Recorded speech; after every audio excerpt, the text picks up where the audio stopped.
G'day guys, welcome back to the channel, and this is part 5 I think now. We'll go with that, part 5. And this is the Yak 55M build series. So this video I am going to be going over a bit more of the electronics installation. Now in the last video I mentioned that I would most likely go on start on things like the control surfaces and installing electronics onto them and so forth.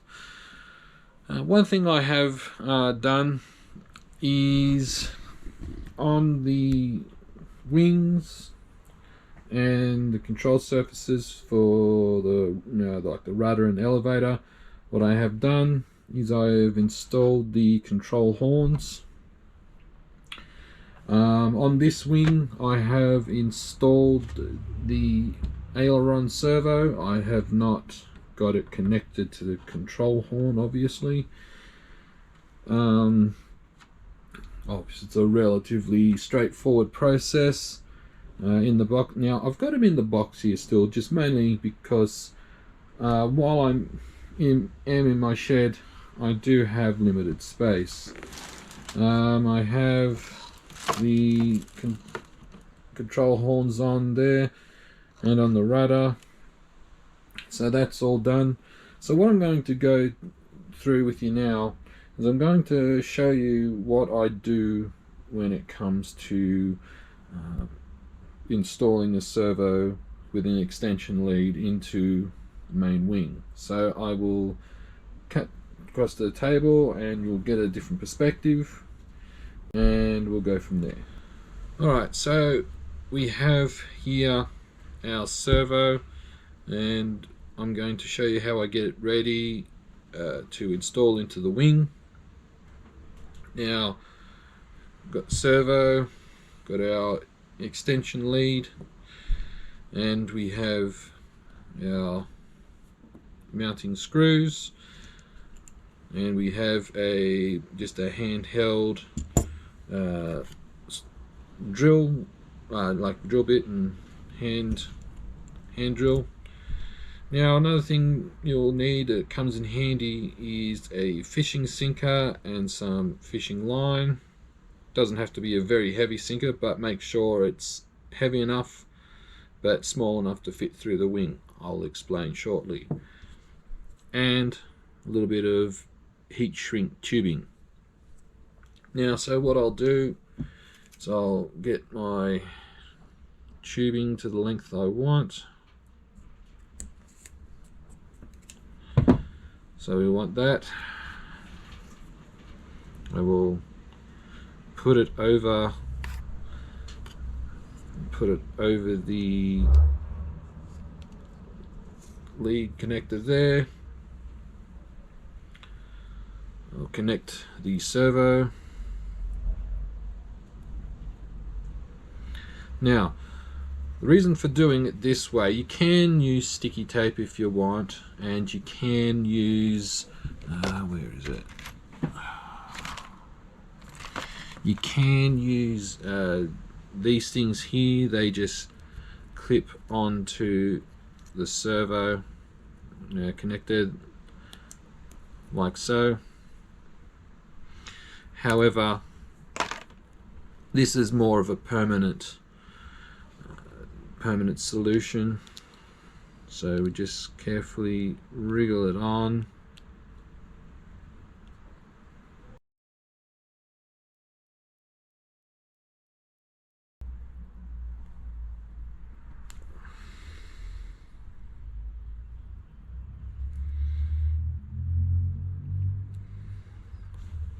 Okay, so we have the tubing on.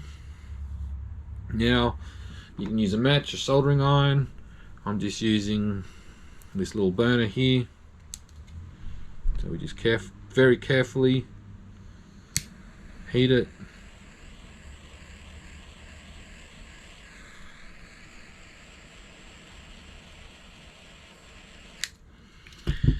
And by doing that, what that does is it just goes over and shrinks down, and it prevents the connectors from undoing themselves, because that's the last thing you want to have done during a flight. So now that we've done that, what we'll do now is we'll go over to, I'll get the wing and we'll go from there. Okay, so we have our wing and we have got my servo and leads and that ready.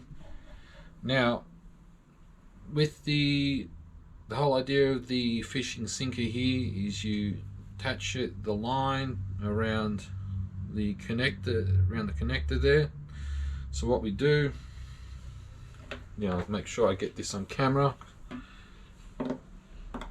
Simply put the sinker in there and you just shake it down. And as you can see on the camera there, it's come out the bottom,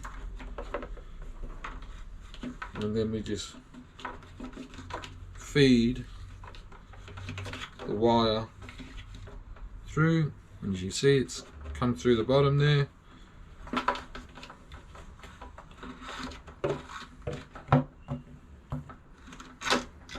I'm hoping I'm getting this on camera still.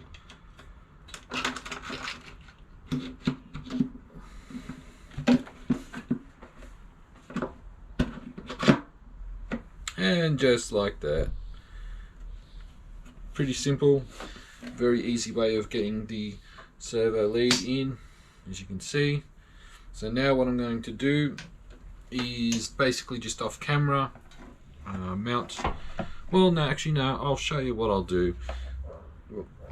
Just so for consistency, I guess you could say, because not everyone has built a model airplane, because some of these tips are relevant. So what I do now is try not to make a mess of this. So we have our servo in the slot here. So now I will try and find, there we go, and where have I put the, okay, now I'm going to do my best to do this one-handed. So servo's in, not really much, nowhere where it can go. So this is a 1.5mm bit, drill bit.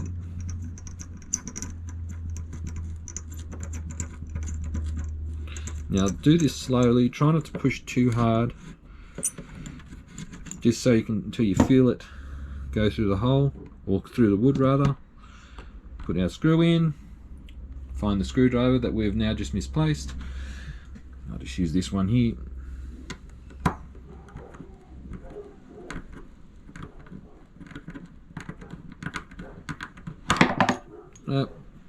Bumble thumbs.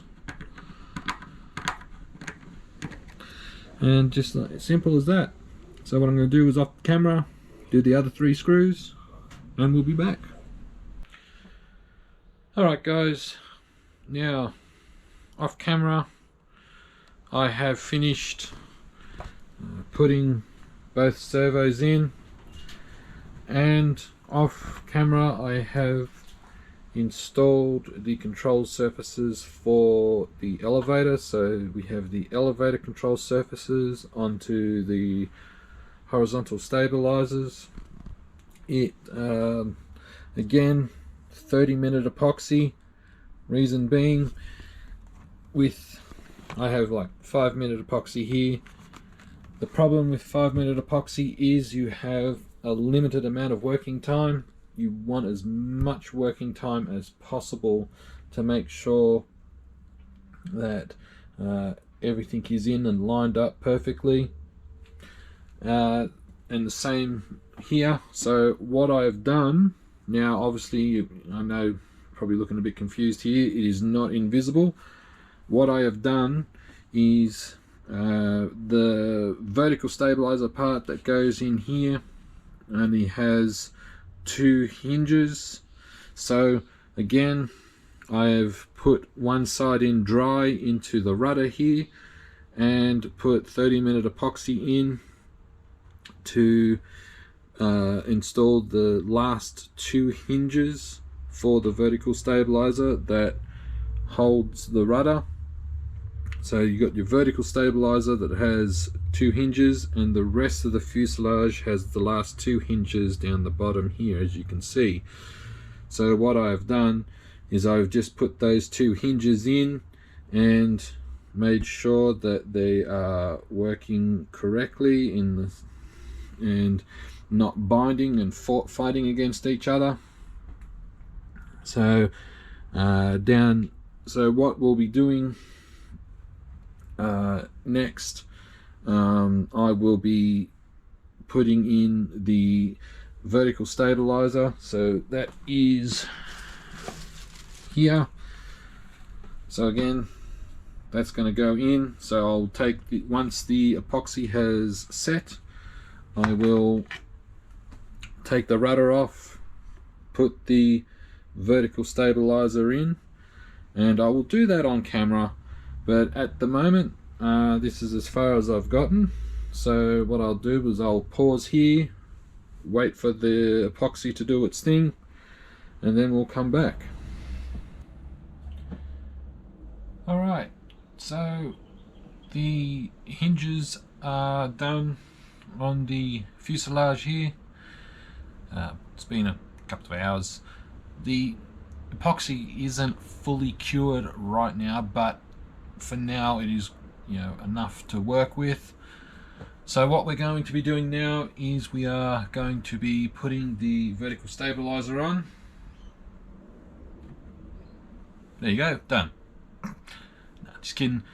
Got to do the epoxy and everything. So one of the things when you're doing, if you've got a model like this and it's one where you need to just place the stabilizer on like so, make sure everything lines up. Now I'm hoping everything is on camera, because I know the screen will go off, and yep, there it goes, the screen's gone off, so I'm hoping everything's still going to be working properly. So you want to make sure everything lines up, and again, 30-minute epoxy. Don't use 5-minute epoxy, because while you can use 5-minute epoxy on this, you want to have the most amount of working time as possible. 15 minutes would probably be the least amount of time for epoxy wise, but for these sort of things I like to use 30-minute epoxy. So this is just Bob Smith Industries. It's getting low, I'm gonna have to get some more, but it'll be enough for this build. So what I'll do is I will get my good old paddle pop stick and my epoxy. I'll mix it up.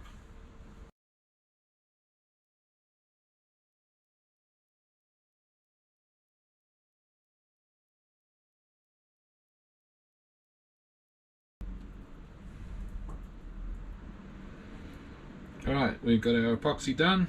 So now, fun part starts, putting it on.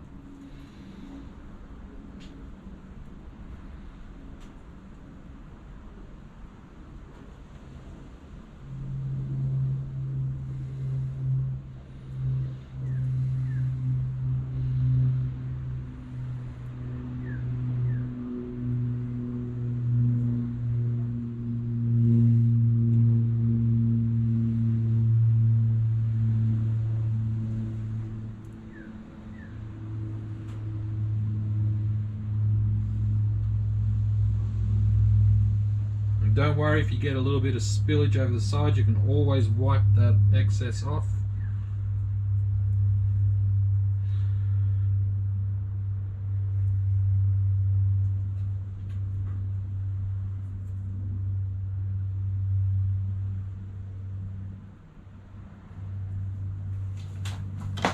Okay, now we put a bit on here.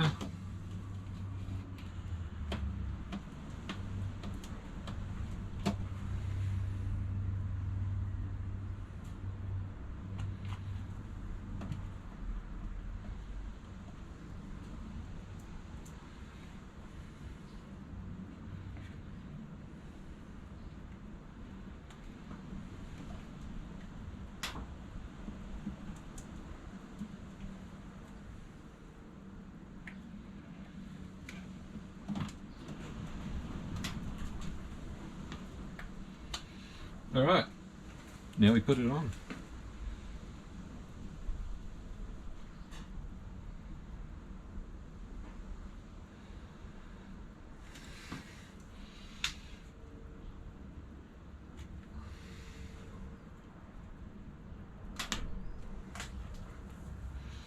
Excuse the head.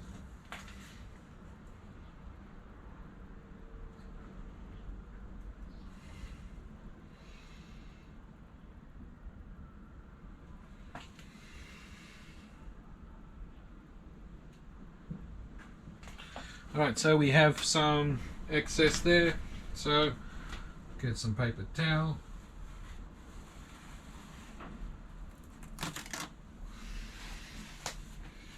Carefully wipe the excess off.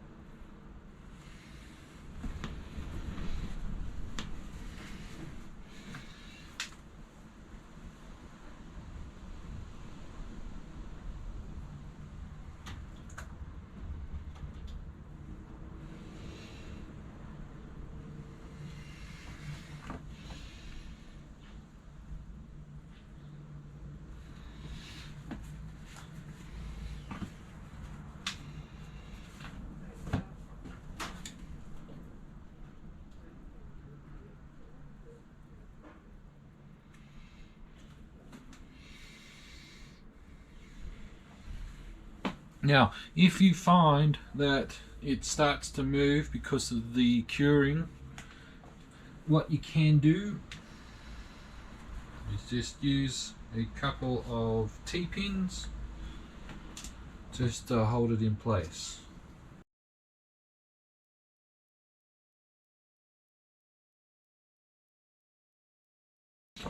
Now, don't worry if there's a little bit of epoxy on the outside there. The epoxy will not stick to the covering. It'll only work, it'll only stick to wood and other surfaces. So because the covering is flexible, the epoxy will not stick to it. So if it dries and you got a little bit of epoxy there, it'll just break off. So what we'll do is we'll let that cure for a good couple of hours. We'll come back and we will put the rudder on. Alright guys, it has been about 24 hours since I have put the vertical stabilizer on. Now I've decided, when I recorded that section there, it was getting fairly late and I thought, what the hell, I'll just leave it till tomorrow. So it's the next day, it is fully dried, and I've decided to just go ahead and put the rear control surfaces on. So I will show you over here. So vertical and horizontal stabilizers are attached, a rudder's attached, the elevators are on, and it's all good. The epoxy is just starting to cure. It was a relatively straightforward process. So once this had dried, I had decided, oh well, just purely to save on filming time, and it's not really a big process, decided just to put the vertical stabilizer on, and it's really just a case of putting a metal spar tube through the back, like through it, and then four bolts, so 2 on the top, 2 underneath, and that's for each side, so 8 all up, and it was just a matter of putting them on. So as you can see guys, it is coming along well. It's going to start, it's actually, like if I come back here, it's actually starting to look like a plane now, and it's going to be a fairly big one too. I reckon it's going to be slightly bigger, or slightly longer than my Extra 300. So I've accomplished that, and in that time in between what I filmed yesterday, putting the vertical stabilizer on, and now I have the fuel tank has arrived. So it's a Dubro 12-ounce tank. Now I know some of you are thinking, wow, it's only 12 ounce, like 12 fluid ounces. Well, true. However, an engine that's, say, like a OS GT33 or a DLE 35 or so forth, that run on 2-stroke unleaded, they are more fuel efficient than their glow engine counterparts. When you've got methanol and nitromethane, they are more, those engines are heavier on fuel. In my Extra, under the cover there, I think it's a 14-ounce tank. I can't remember, but it is a bigger tank than this, and like it'll go for 45 minutes, and that's with the OS GT33. So 12-ounce tank is more than sufficient. The power switches have turned up. These are, I usually use the high-tech ones, however these will do the job. So what I intend to do is these will go inside here, somewhere around here.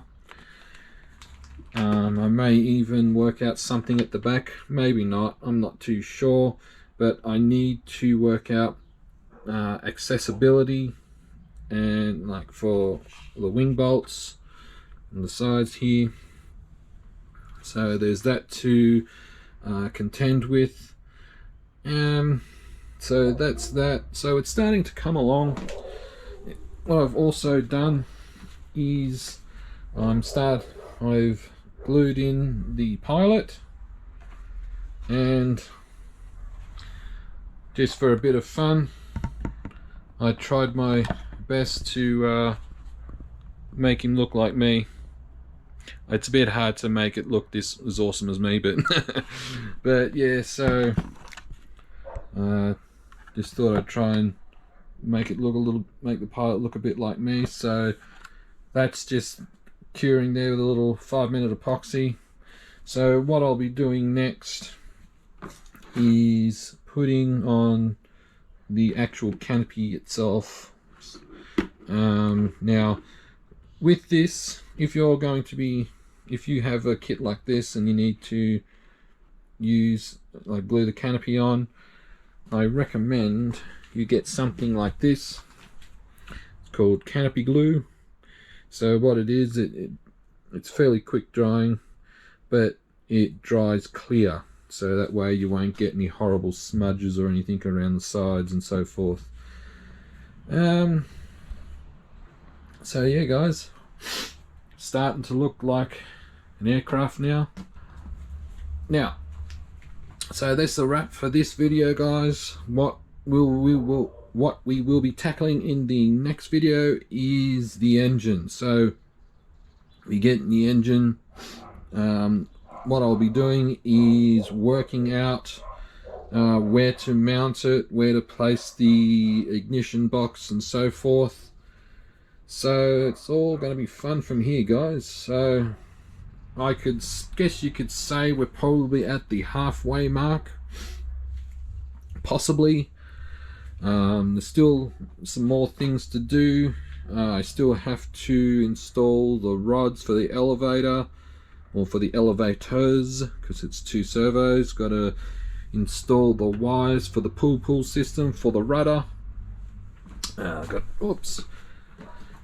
to install the rods for the ailerons and so forth. So there's some little things here and there to do, and then, you know, install the wheels and the underlanding gear.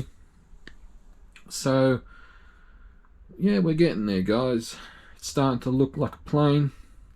So I hope you enjoyed this video, and I'm hoping you're enjoying this build series so far. If you have any questions, like always, drop a comment down below. I will do my best to answer your questions, and I hope you see you in the next video. Cheers guys.